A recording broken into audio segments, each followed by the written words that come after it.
Depois dirigi-me ao corredor escuro que se segue à área.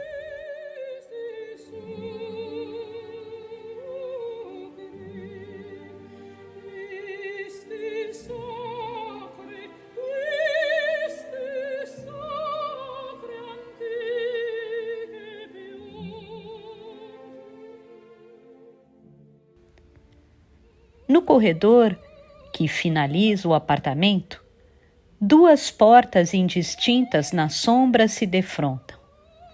A da saída de serviço e a do quarto de empregada.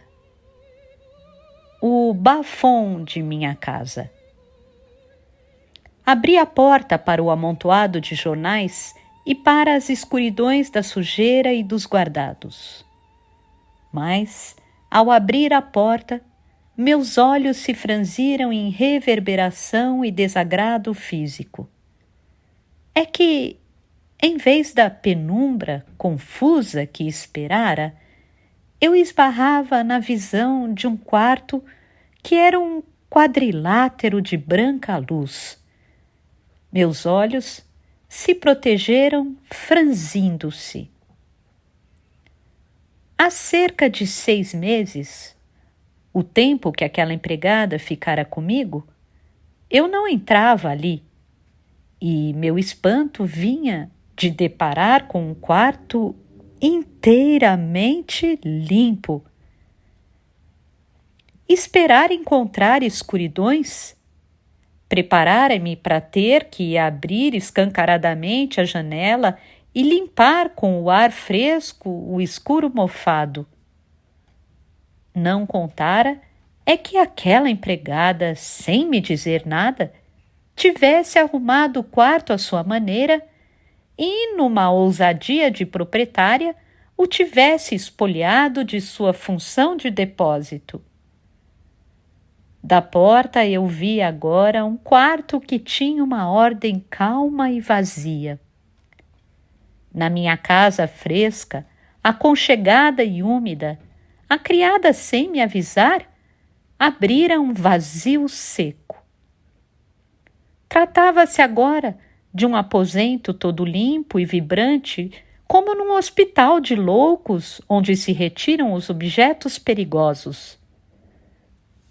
Ali, pelo oco criado, concentrava-se agora a reverberação das telhas, dos terraços de cimento, das antenas erectas de todos os edifícios vizinhos e do reflexo de 1000 vidraças de prédios.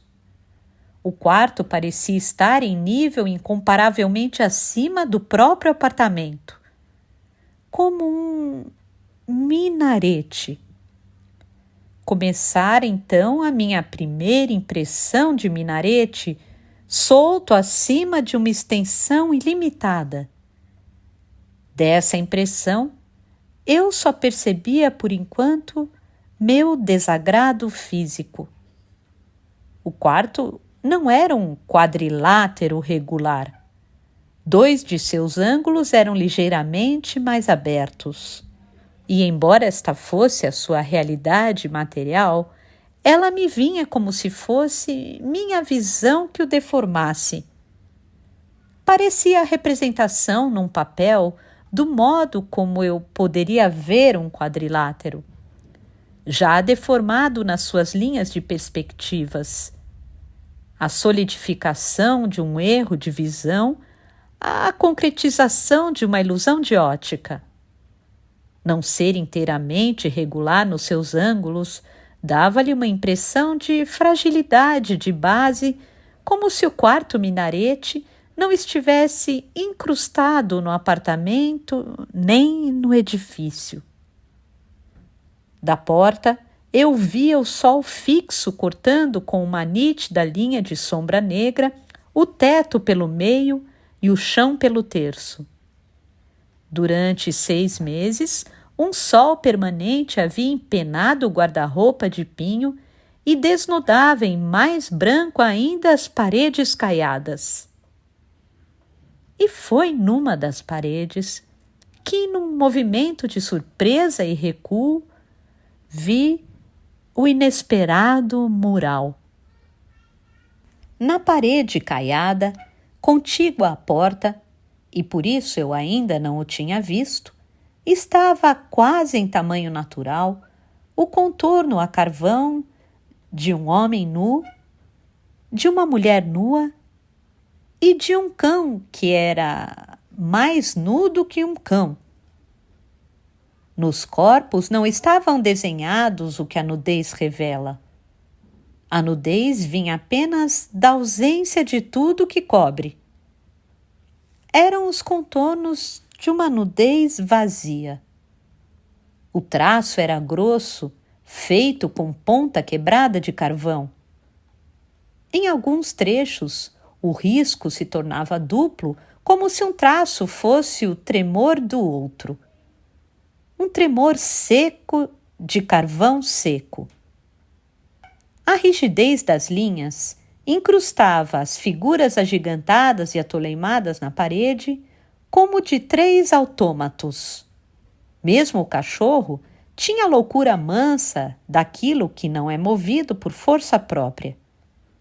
O mal feito do traço, excessivamente firme, tornava o cachorro uma coisa dura e petrificada, mais engastada em si mesmo do que na parede. Passada a primeira surpresa de descobrir em minha própria casa um mural oculto, examinei melhor, dessa vez com surpresa divertida, as figuras soltas na parede. Os pés simplificados não chegavam a tocar na linha do chão. As cabeças pequenas não tocavam a linha do teto. E isso, aliado à rigidez estupidificada das linhas, deixava as 3 figuras soltas como 3 aparições de múmias. À medida que mais e mais me incomodava a dura imobilidade das figuras, mais forte se fazia em mim a ideia de múmias.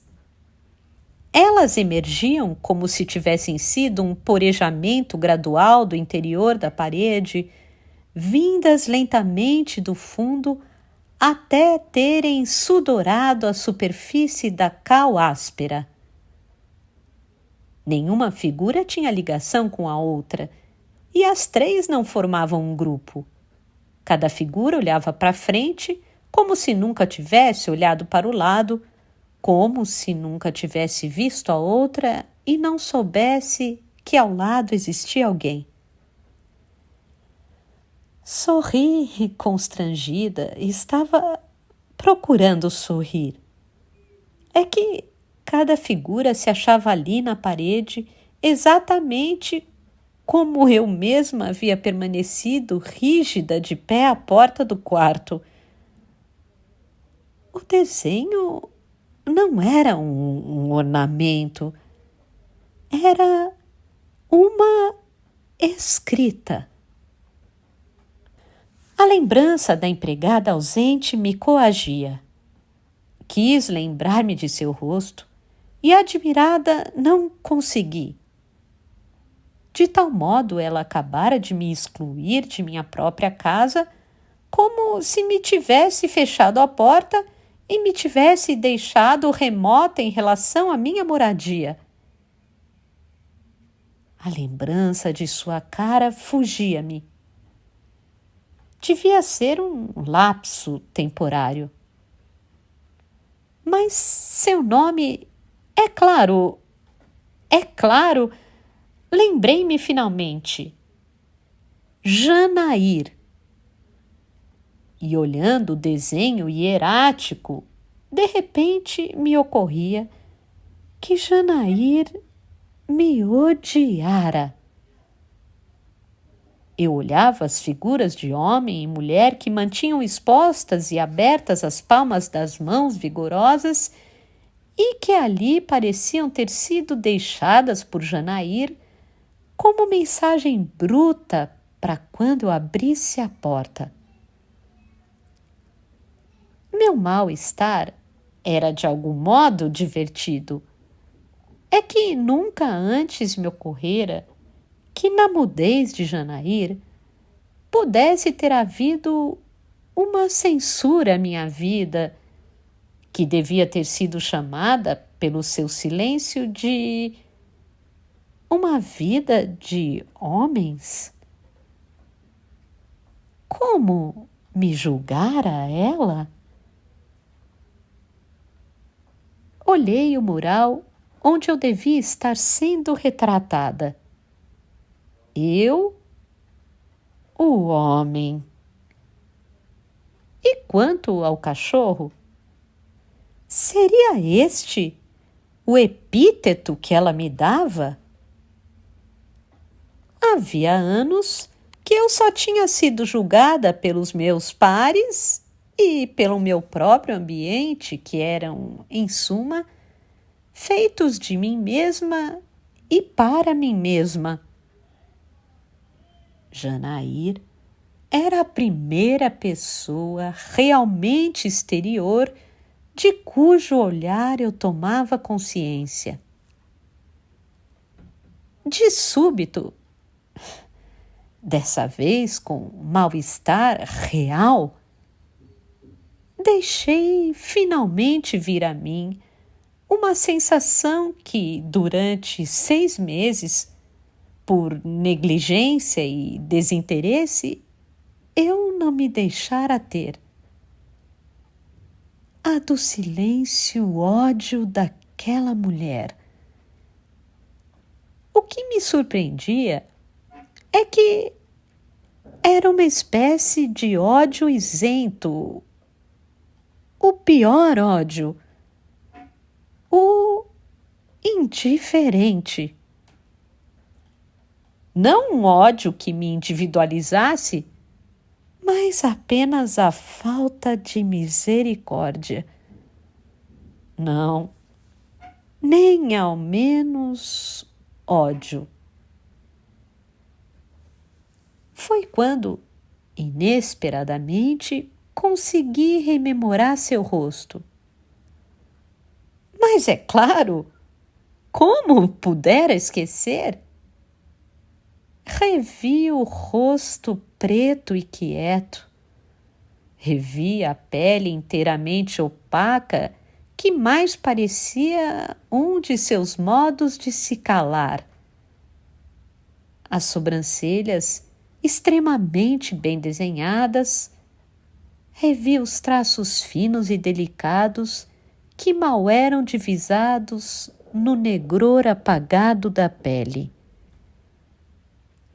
Os traços, descobri sem prazer, eram traços de rainha.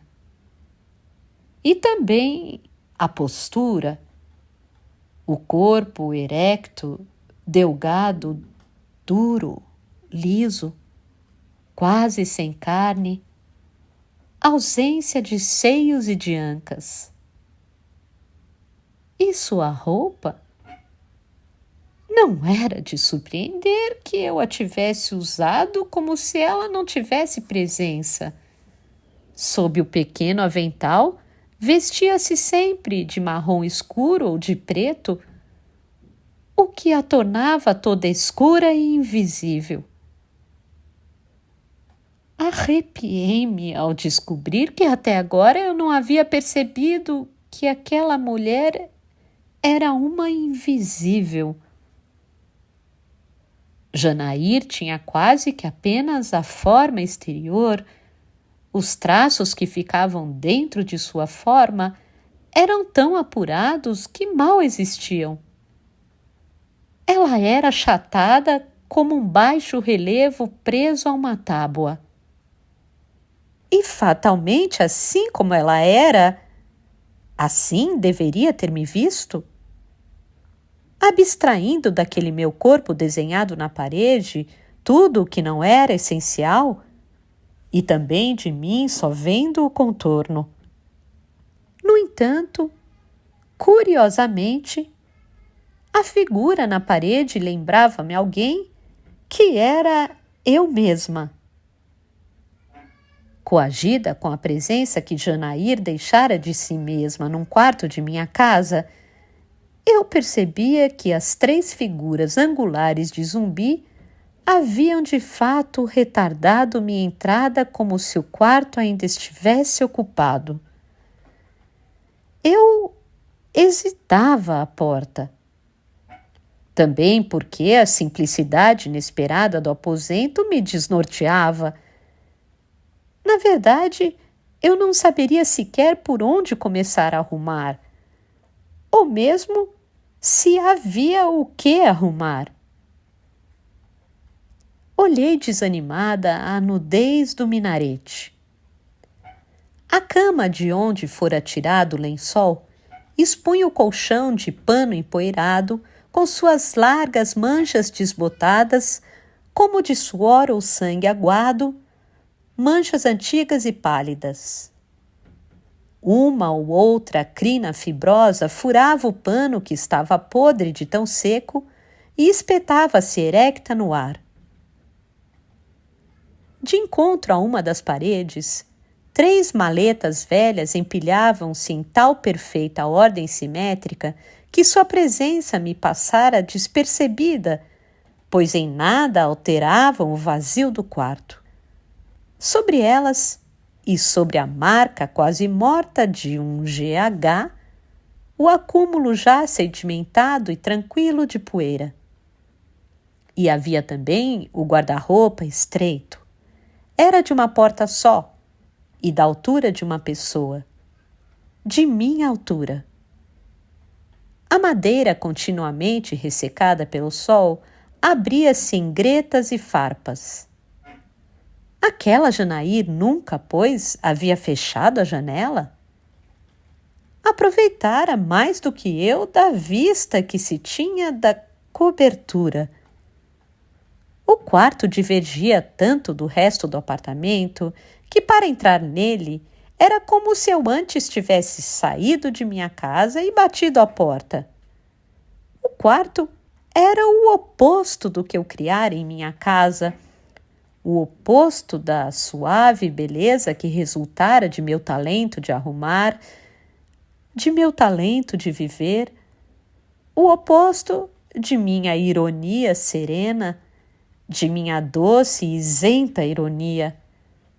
Era uma violentação das minhas aspas, das aspas que faziam de mim uma citação de mim.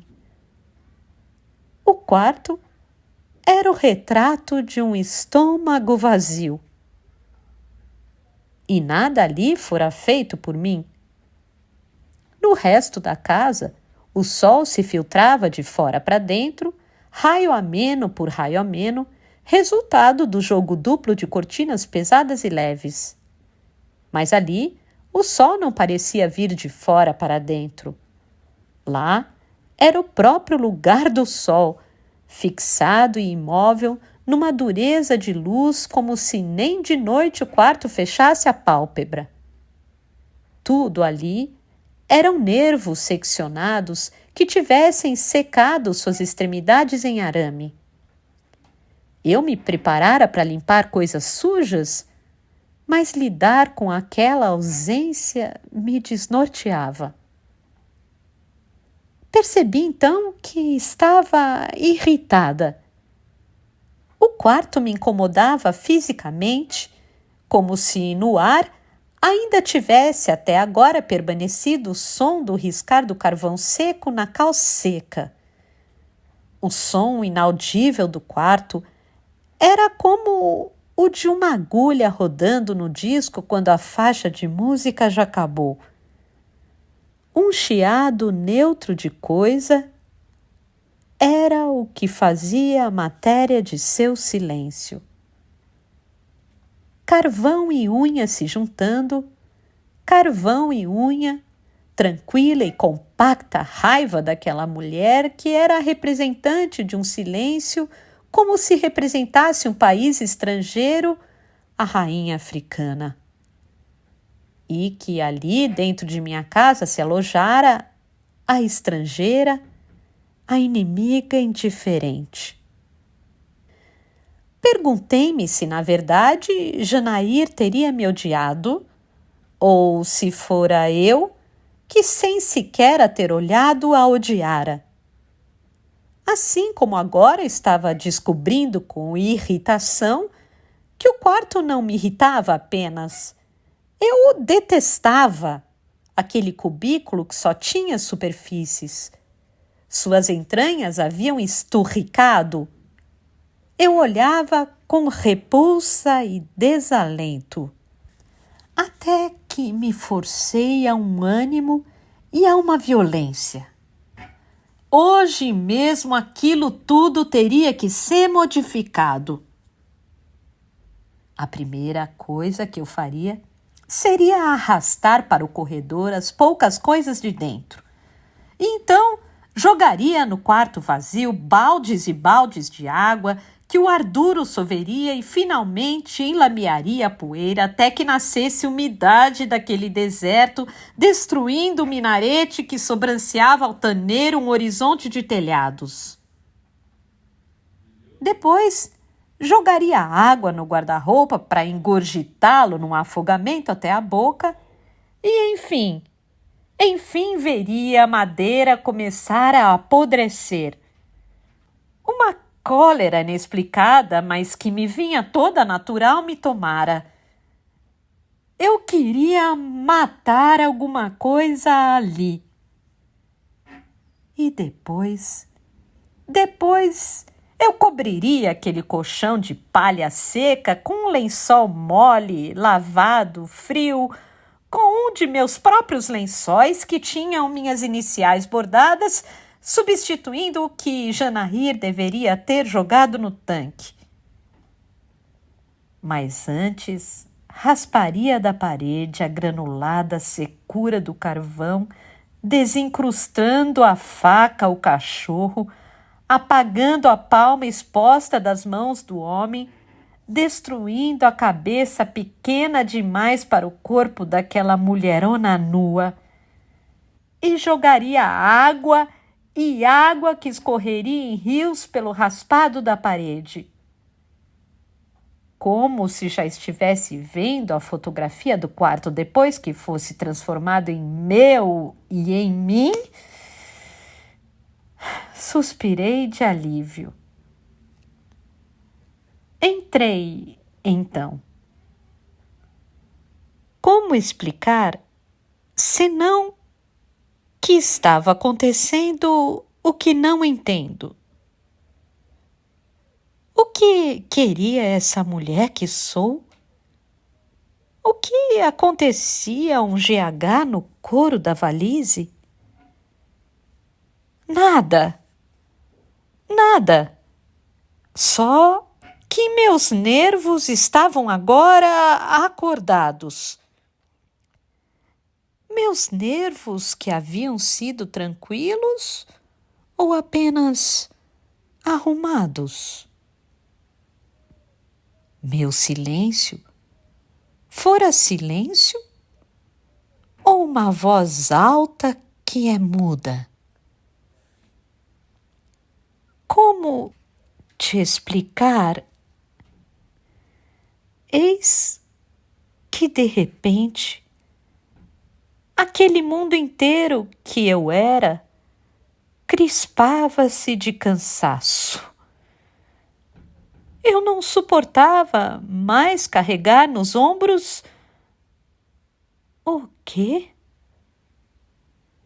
E sucumbia a uma tensão que eu não sabia que sempre fora minha. Já estava vendo então, e eu ainda não sabia, os primeiros sinais em mim do desabamento de cavernas calcárias subterrâneas que ruíam sob o peso de camadas arqueológicas estratificadas. E o peso do primeiro desabamento abaixava os cantos de minha boca, me deixava de braços caídos. O que me acontecia?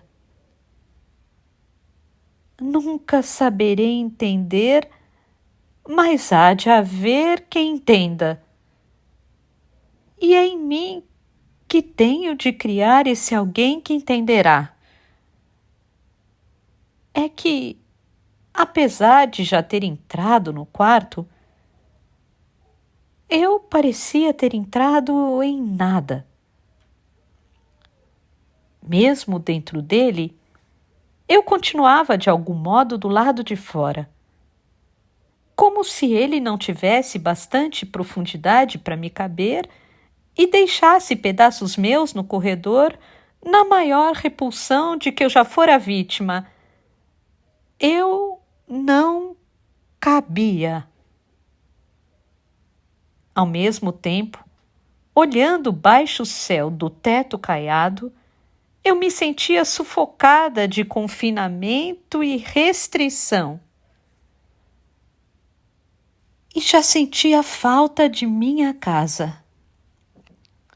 Forcei-me a me lembrar que também aquele quarto era posse minha e dentro de minha casa, pois, sem sair desta, sem descer nem subir, eu havia caminhado para o quarto. A menos que tivesse havido um modo de cair num poço, mesmo em sentido horizontal, como se houvessem entornado ligeiramente o edifício e eu, deslizando, tivesse sido despejada de portas a portas para aquela mais alta. Embaraçada ali dentro por uma teia de vazios, eu esquecia de novo o roteiro de arrumação que traçara e não sabia ao certo por onde começar a arrumar. O quarto não tinha um ponto que se pudesse chamar de seu começo, nem um ponto que pudesse ser considerado o fim. Era de um igual que o tornava indelimitado.